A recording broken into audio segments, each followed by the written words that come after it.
Tara guys, samahan niyo akong rounding dito papunta ng Riam Park. So yan, nakita niyo yung mga bundok na yan na walang kakahoy-kahoy. As in, sobra yung parang mga bato na matitigas. Yung lupa na naging bato ba?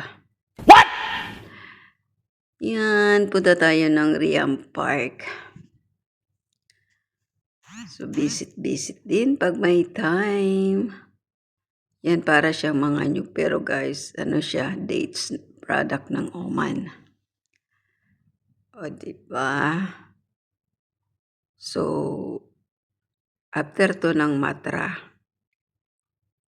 after ng Corniche, bago ang Riam Park, papasok lang tayo dito. Yan, papasok lang tayo dyan para marating natin yung Riam Park.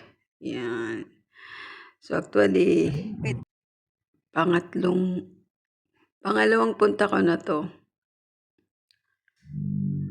So naligaw-ligaw pa kami dyan. Kasi kala ko, dahil sa tagal ko nang hindi nakapunta dyan, so nakapunta kami sa taas, sabi ko mali. So bumalik kami. So ito na ang way niya. Ito na talaga yung tamang way para sa papunta ng Riam Park. Kaya ito na talaga siya.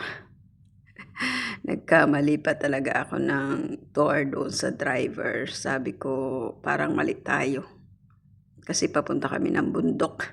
Sabi ko hindi ito papunta. So bumalik kami. So ayan, nakuha din namin yung way. So ito na, dito na tayo sa loob ng Riam Park. So bali, maaga pa to guys. Siguro around 9 o'clock. Yan.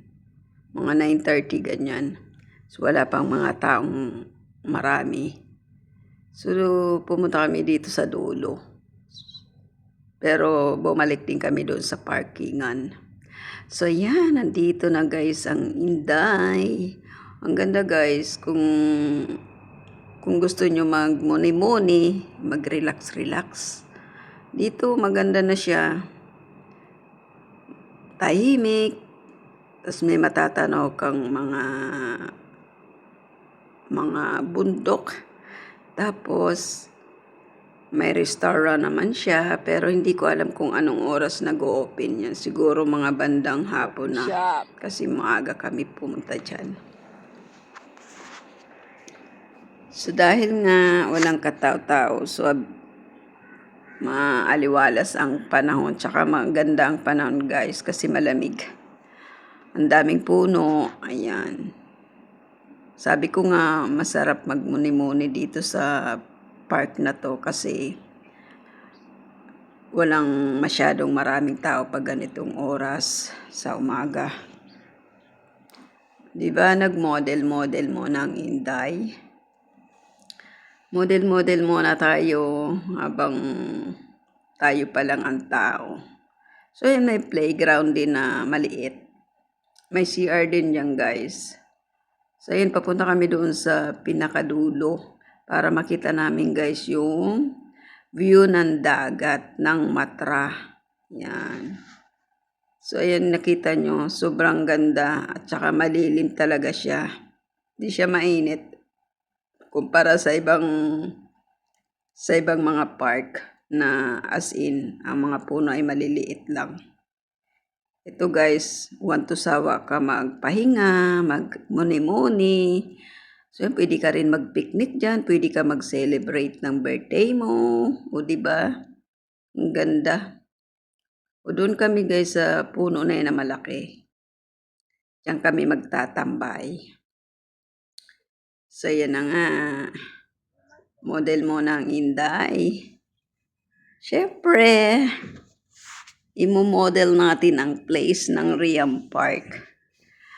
O, diba? May mga bulaklak. Yan. So, yun yung nakikita nyo yung malaking bilog sa taas.